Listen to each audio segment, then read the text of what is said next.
Me topé con una frase hace ya mucho tiempo de un teólogo que vivió entre los siglos XVI y XVII, vivió en Reino Unido, y él se llamaba Richard Sibbes. Y en una ocasión dijo una frase que me encanta, la tengo como por lema, y dice: los tiempos son malos, Dios es bueno. Eso es lo que él dijo: los tiempos son malos, Dios es bueno. Y a mi juicio, a mi parecer, es una frase muy agradable de recordar cuando suceden cosas, pues como por ejemplo ahora con todo este tema que llevamos de COVID ya 1 año y medio. Momentos en los que a lo mejor diríamos, pues no son los mejores, pero Dios es bueno. Los cristianos, da igual el tiempo en el que estemos atravesando, tenemos fe en un Dios que creemos que es bueno, y entonces, sea cual sea la situación, siempre podemos decir: Dios es bueno. Dios es bueno. Quizás no hay ninguna otra afirmación tan clara, tan contundente, tan fácil de entender, que no se presta a ninguna equivocación dentro de lo que es la teología cristiana o nuestro pensamiento o lo que la misma Biblia dice claramente. Dios es bueno. La bondad de Dios no es una deducción filosófica, no es que yo pienso mucho y deduzco al final que Dios es bueno. Ni tampoco es como un deseo humano que lo multiplicamos por 2 millones y entonces nos da a Dios, sino que realmente que Dios sea bueno es una revelación de Él, es porque Él ha querido mostrarnos que Él es bueno. Podría no haberlo hecho, pero entonces no sería bueno. Sea el motivo que sea que estemos atravesando en estos momentos en nuestra vida, personalmente podemos quizás llamarlo un tiempo malo. Cada uno de vosotros sabéis, quizás no estáis atravesando un tiempo malo, pero si estáis atravesando un tiempo malo, mi intención hoy es que podamos meditar, que podamos reflexionar en que Dios es bueno y que sigue siéndolo a pesar de todo. Para mí es una tarea un poco compleja hacer esto, pero me gustaría que nos dejemos llevar un poquito por la Escritura, por lo que el Espíritu Santo nos puede enseñar a través de la verdad de que Dios es bueno. 3 palabras en español para recordar toda la vida: Dios es bueno. Y así es como empiezo. Ese es mi título para este primer punto, no hay más. Dios es bueno. El texto que acabamos de leer dice: bueno eres tú. El salmista, que es el que está escribiendo, realmente está orando. Se está dirigiendo a Dios y le está diciendo: tú eres bueno. Y a mí me gusta que sea así, porque en otros momentos, cuando tú lees la Biblia, te encuentras que hay como afirmaciones teológicas, en plan, Dios es bueno. Pero en esta ocasión, es una oración. Es un hombre que está teniendo una experiencia con Dios, que está teniendo una relación personal con Dios, y que le está diciendo: bueno eres tú. La verdad, estas 3 palabras haríamos muy bien si las convirtiésemos en nuestra oración y en nuestro recordatorio cada día. Yo no digo que cada mañana cuando nos levantemos hagamos como papagayos y digamos: eres bueno, eres bueno. Eso no sirve para nada. Pero sí que con sinceridad en nuestro corazón podamos decirle a Dios: tú eres bueno. El bien, en mayúsculas, quiero decir, la idea de el bien, es una cosa que el ser humano ha buscado siempre. Todos los seres humanos han querido encontrar el bien mayor, el bien supremo. Los filósofos son quienes más han buscado esto, y los teólogos. Y lamentablemente, en mi propia opinión, habiendo estudiado también filosofía, es que al final lo único que han conseguido es tener una idea muy abstracta del bien, no se sabe muy bien qué es eso, o, como mucho, una serie de normas éticas y morales para ser buenos. Pero el cristianismo, o la Biblia, o Jesús mismo, nos han enseñado que el bien, en mayúsculas, lejos de no poder definirse, más bien es alguien, es un ser, es una persona. Comúnmente nosotros lo llamamos Dios. Ese es el bien, en mayúsculas. Así que el bien no es algo abstracto, no es una idea rara que no podemos concebir. Es alguien, es una persona. Él es el bien. Pero ¿qué significa que Dios es bueno? Básicamente queremos decir que el Señor, en todas sus intenciones, en su forma de actuar, en su voluntad, en sus pensamientos, en todo, jamás tiene un ápice de maldad. Ni una sola mota, como se dice aquí, de deseo o de intención de hacer algo malo. Su corazón es limpio y puro. Sus intenciones son brillantes. Su voluntad es perfecta. Su mente está llena de pensamientos hermosos y dignos. Eso es lo que significa que Dios es bueno. Y por supuesto, cuando decimos que Dios es bueno, nos referimos a que Dios es así según sus propios términos y condiciones, según la definición de sí mismo, no como nosotros creemos que es la bondad. En ocasiones hemos tergiversado, hemos modificado, hemos alterado lo que significa la bondad de Dios porque simplemente lo observamos como si fuera una benignidad tierna de alguien que es muy, muy bueno, tan bueno que al final no importa nada y siempre nos acaricia, nos abraza y nos besa a pesar de que seamos malos. Eso no es la bondad de Dios. Cuando Dios es bueno, Él aborrece lo malo. Es lógico. Alguien bueno no quiere lo malo. Ese es el tipo de bondad de Dios. Es como Él se define. Y Él quiere eliminar por completo el mal, lo malo. Ahora bien, yo quiero haceros unas preguntas muy complicadas. Y probablemente quizás vosotros os habéis hecho esas preguntas o personas con las que vosotros habláis os hacen esas preguntas cuando saben que creéis en Dios. Esta es la pregunta de las preguntas que están en el lado de la oposición de Dios. Adelante, te la digo. Si Dios es bueno, ¿por qué existe el mal? Esa es la pregunta clave, la pregunta más difícil del cristianismo. La pregunta más difícil a la que tú, como persona, como cristiano, como cristiana, vas a tener que enfrentarte. Y puedes salir de ella, te lo aseguro. Pero si Dios es bueno, ¿por qué existe el mal? Esta es la pregunta de las preguntas. Pero tenemos 2000 años de historia de cristianismo. Hermanos como nosotros en la fe, que también han pensado esta pregunta. ¿O pensáis que en el siglo I no pensaban en esto? Hubo muchos filósofos desde ahí que pensaron en estas cosas. Así que tenemos 2000 años de cristianismo, de hermanos que nos han precedido en la fe, a los que no hemos conocido, que dan muy buenas respuestas de por qué, si Dios es bueno, existe el mal. Lo primero es que quienes se niegan a creer en Dios, en realidad no tienen motivos para llamar malo a lo malo. Quiero decir, ya sea que se refieran al mal moral o al mal natural, no tienen argumentos suficientes para decir que es malo. Por ejemplo, el mal moral, las acciones que los seres humanos realizamos y que son malas. Alguien que no cree en Dios no puede decir que otro que hace el mal realmente sea malo. ¿Por qué? Porque si Dios no existe, ¿cuál es la vara de medir? ¿Cuál es la norma? ¿Cuál es la regla suprema bajo la que cae lo bueno y lo malo? Si Dios no existe, entonces tampoco existe la moral. Y si no existe la moral, no existe ni bien ni mal, solo actos. Pero nosotros sabemos que no es así, que si Dios existe, entonces realmente hay bien y hay mal. Pero quien niega a Dios no puede decir que algo sea malo o bueno, porque sería solo subjetivo. Y quizás para mí sería bueno matar y para otro no, pero nadie podría decirme nada, porque no hay una norma moral. Lo segundo es que el mal natural, que es todo lo que tiene que ver, por ejemplo, con enfermedades, terremotos o tsunamis o lo que tú quieras, meteoritos, a veces, muchas veces, quiero decir, no son un mal como tal. Por ejemplo, voy a poner un ejemplo que a veces se suele decir. Si un león mata a una gacela, ¿eso es cruel? ¿La naturaleza es cruel? Nosotros casi nos parecería definirlo como cruel, pero es absurdo. El león solo hace lo que tiene que hacer, quiere comer. En todo caso, eso es una evidencia de que nosotros somos seres morales y que queremos extender la moralidad a todo lo que vemos. Y realmente existe una moralidad. Pero sea como sea, por ejemplo, a veces puede ocurrir un terremoto y muere gente. Y pensamos, si Dios es bueno, ¿por qué permite que esto suceda?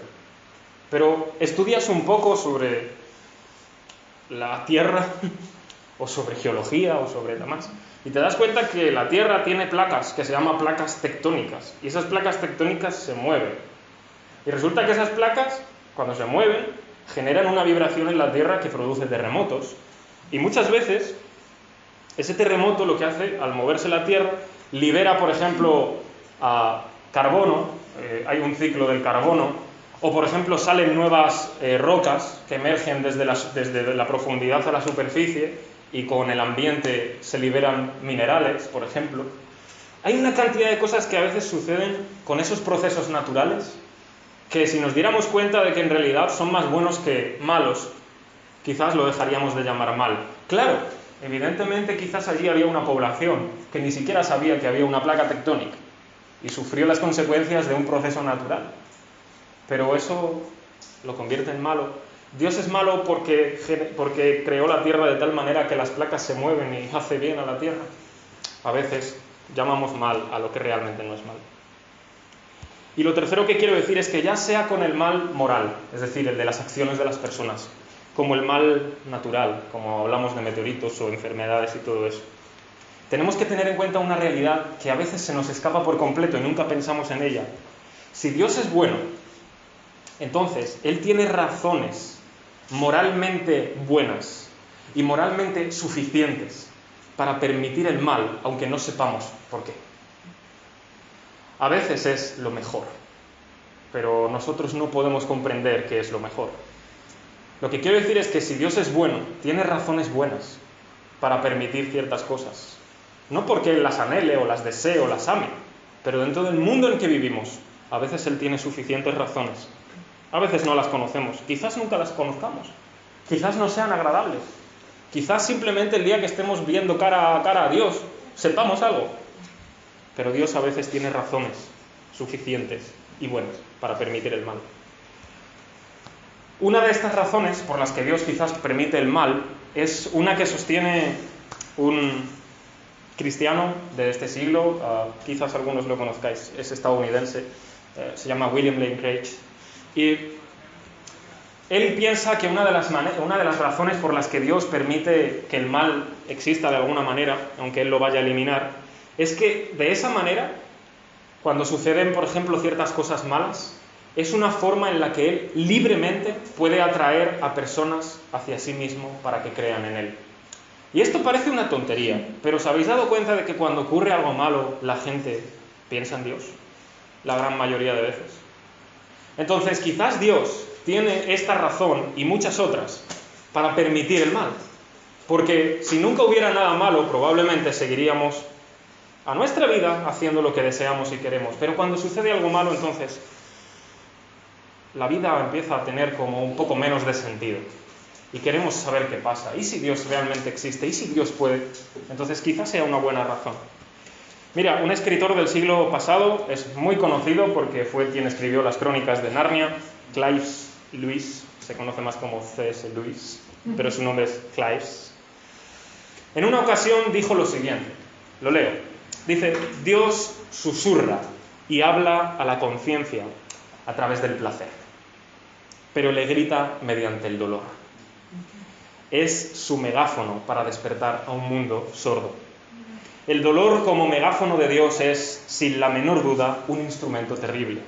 Puede conducir a una definitiva y contumaz rebelión, pero también puede ser la única oportunidad del malvado para enmendarse. El dolor quita el velo y coloca la bandera de la verdad en la fortaleza del alma rebelde. Y es cierto, el dolor es el megáfono que Dios usa para hablar a un mundo de sordos que no escuchan lo que Él está diciendo. Y esto tiene dos consecuencias. Quizás el rebelde que no quiere a Dios siga siendo más rebelde todavía. Pero muchos rebeldes, solo por este dolor, se van a encontrar que de repente la verdad, el amor de Dios y el sentido que Dios da, de repente va a llegar a su corazón. Así que podríamos decir muchísimas cosas sobre esto, sobre por qué si Dios es bueno o mal existe. Creo que he dado algunas razones que os pueden servir, pero hay una cosa que nos queda muy clara. Dios es bueno. Y si Él es bueno, podemos confiar absolutamente en Él. En lo que respecta a tu vida, en lo que respecta a tu situación, en lo que respecta a las cosas diarias que tú haces, por más que parezca que a nadie le importan. Dios es bueno contigo. Él siempre va a actuar con bondad hacia nosotros. Y esa bondad nos la ha mostrado ya en Jesús, sin ir más lejos. Pero si Dios es bueno, esto nos lleva al segundo punto que quiero hablaros hoy, que es el último.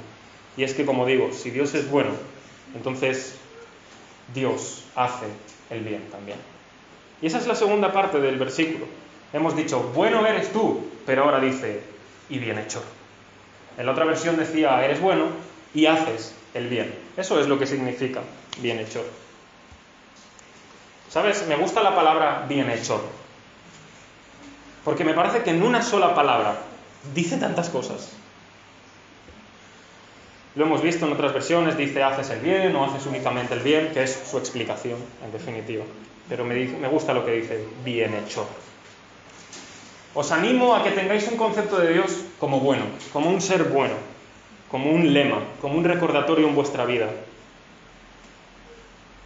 Pero también que tengáis en cuenta que no solamente es bueno, sino que hace el bien, que es muy diferente. Todo lo que Dios es, todo lo que Dios hace, coincide en esto, en que la propia bondad suya y el bien de sus pensamientos, de sus intenciones, de su voluntad, de sus acciones, van en conjunto siempre.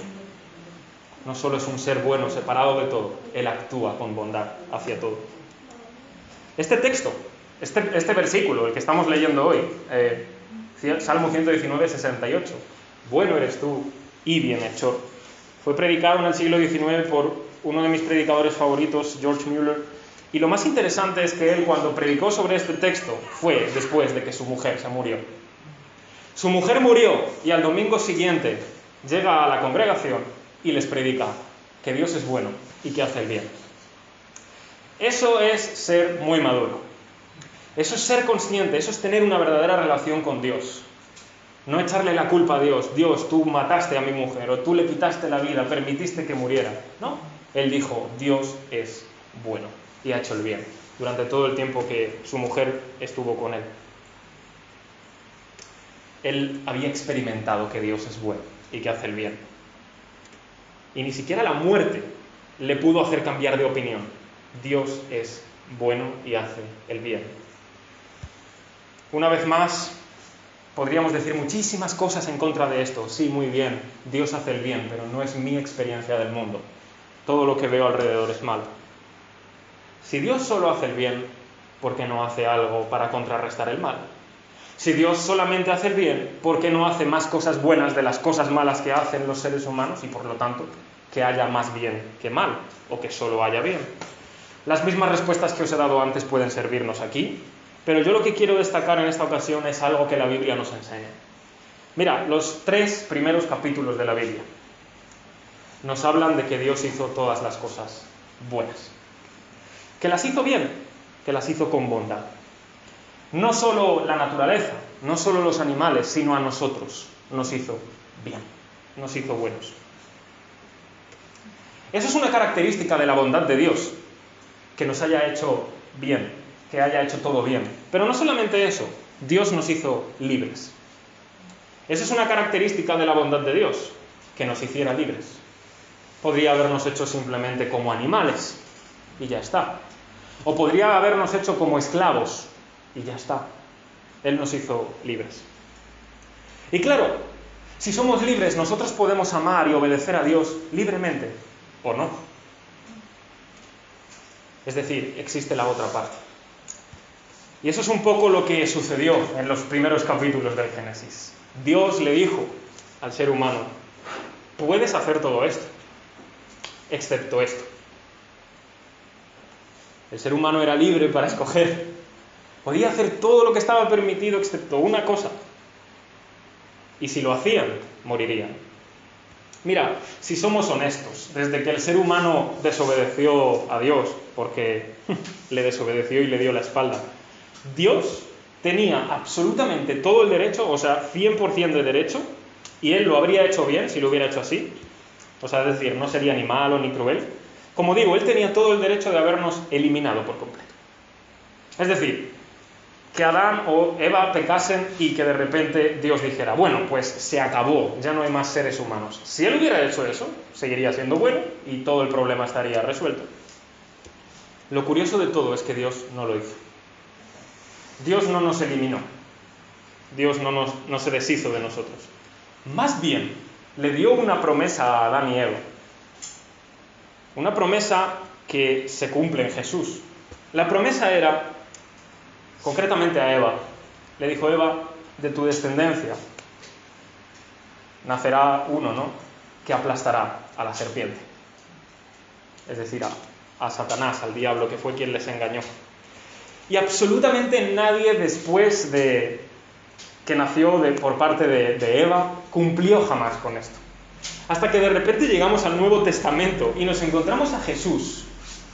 Y resulta que Jesús toma de alguna manera esta promesa de aplastar a la serpiente. Es decir, de derrotar al diablo y a Satanás, que fue quien nos engañó.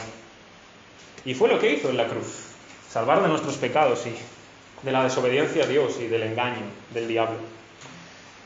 Desde ese momento en que nosotros decidimos pecar contra Dios, darle la espalda, alejarnos de Él, y a lo largo de toda la historia hasta el día de hoy, Dios sigue haciendo el bien.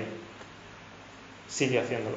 De hecho, si Él no quisiera bendecirnos en nada, de ninguna manera, de ninguna forma, con todo, Dios seguiría siendo bueno. Pero mira, vamos a poner un ejemplo. Aun si Dios no nos diera nada, vamos a suponerlo, aun si Dios no quisiera bendecirnos nunca jamás, hay una cosa que es suficiente para mostrar su bondad. Él no nos ha matado. Él no nos ha eliminado, y podría haberlo hecho.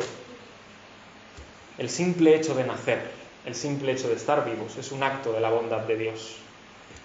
Pero voy más allá, porque todos aquí sabemos que no solamente estamos disfrutando de la bendición de no morir, tenemos muchas más cosas. Tenemos una familia, o amigos, o alimentos, o hogar, o trabajo, no sé, muchas más cosas que nosotros podemos observar y decir: creo que Dios es más bondadoso conmigo de lo que yo quizás me merezco. Creo que Dios me da más cosas de las que yo incluso hasta puedo llegar a necesitar, y más allá, en mucha más abundancia de lo que podría llegar a merecer. Sin ir más lejos, voy al punto más grande de la bondad de Dios para nosotros. Él nos ha salvado. Él nos ha dado a Jesús. Él nos ha mostrado quién es Jesús, que por la fe en Él podemos salvarnos. Me parece que eso es suficiente bondad por parte de Dios. Así que quiero terminar con la conclusión del salmista en este texto. Él dijo: bueno eres tú y bien hecho. Pero dice después: enséñame tus estatutos. Es decir, enséñame tu palabra. Enséñame tus leyes, enséñame tus mandamientos. Y es que necesitamos conocer más la Biblia para conocer más a Dios, para asombrarnos más y más de cómo Dios es bueno y de cómo Dios solamente hace el bien. No podemos conocer a Dios como bueno si no leemos la Biblia. Jamás en la vida, si leemos la Biblia, vamos a poder tener una experiencia como este hombre, como George Mueller, que murió su mujer y aún así dijo: Dios, eres bueno. No podemos tener una experiencia de su bondad si no le conocemos. ¿Cómo podemos poner en práctica que Dios es bueno y hace el bien? Bueno, confía en Él en todas las cosas, en todas las situaciones que atraviesas, en cada aspecto de tu vida, en las noticias que de repente te saltan, en un mensaje que llega, en una llamada, da igual, cualquier cosa que acontece en tu vida en este momento, confía en Dios. Confía que Él es bueno, que no está haciéndote mal, que no está hiriéndote para mal, que no está molestándote porque le gusta. Él es bueno. Y no solo eso, no solamente confía en Dios en las cosas de tu vida pequeñas, confía en Él para lo que más necesitas, que es tu salvación. La vida eterna, poder estar con Dios siempre, una vez que dejemos este mundo y nos muramos, porque así sucederá. Dios ha enviado a Jesús para morir por nosotros, para vivir una vida perfecta por nosotros. Ha resucitado para que nosotros resucitemos con Él. Él ha hecho ese acto de bondad por nosotros, y lo que nos pide es: confía en este acto de bondad que yo he hecho. Es decir, confía en que Jesús lo hizo todo, que puede salvarte y que nos puede hacer personas nuevas, darnos su espíritu, transformar nuestro corazón y solamente así, con el Espíritu Santo en nuestro corazón, entonces no solamente Dios es bueno y hace el bien, sino que nosotros seremos iguales a Jesús y podremos nosotros mismos ser buenos y hacer el bien. Solamente así, con el Espíritu Santo dentro de nosotros. Dios es bueno y Él hace el bien. Y lo va a seguir haciendo. Da igual el año en que estemos, lo que suceda, cuánto tiempo estemos aquí, cuánto tiempo la humanidad viva, las cosas que suceden. Dios es bueno y hace el bien. Y hasta el final de nuestros días, si realmente creemos en Jesús, Él va a perfeccionarnos, Él nos va a hacer mejor, Él nos va a hacer tan mejor que literalmente lo que quiere hacer es que seamos como Jesús, como el Señor Jesús. Y quiere que nosotros seamos entonces buenos y hagamos el bien. No puedo decir otra cosa.